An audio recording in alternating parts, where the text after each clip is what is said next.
yang dilakukan oleh militer Jepang, Belanda tidak hanya berdiam diri dan menyaksikan kekalahan demi kekalahannya.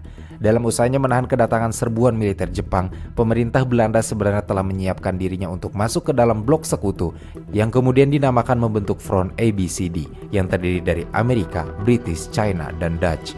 Setelah Front ABCD terbentuk, kemudian pada bulan Januari tahun 1942, Jenderal Wavell dari militer Amerika diangkat menjadi Supreme Commander of the American British Dutch Australia Command atau Panglima tertinggi Angkatan Perang Sekutu di wilayah Asia Tenggara dengan tempat kedudukannya di Bandung, Jawa Barat. Gabungan militer ini dibentuk untuk difokuskan dalam menghadang kedatangan tentara Jepang.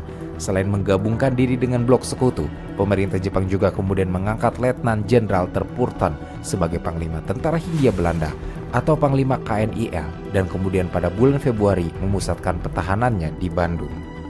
Selain itu, dalam menghadapi Perang Pasifik sebenarnya Belanda terjepit antara kepentingan politik dan militer.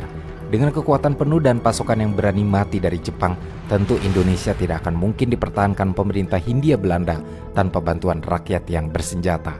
Tetapi kebimbangan pemerintah Hindia Belanda adalah tidak mungkin mempersenjatai rakyat Indonesia jika ingin tetap berkuasa.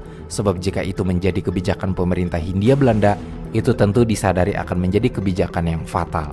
Oleh sebab itu, pemerintah Hindia Belanda membuat rancangan siasat pertahanan yang pada hakikatnya menyerahkan pembelaan tanah jajahannya kepada bangsa-bangsa bakal sekutunya, diantaranya Inggris, Amerika, dan Australia. Kebijakan pertahanan yang diambil pemerintah Hindia Belanda adalah politik neutralitas, artinya tidak bersekutu kepada siapapun sebelum pecah perang.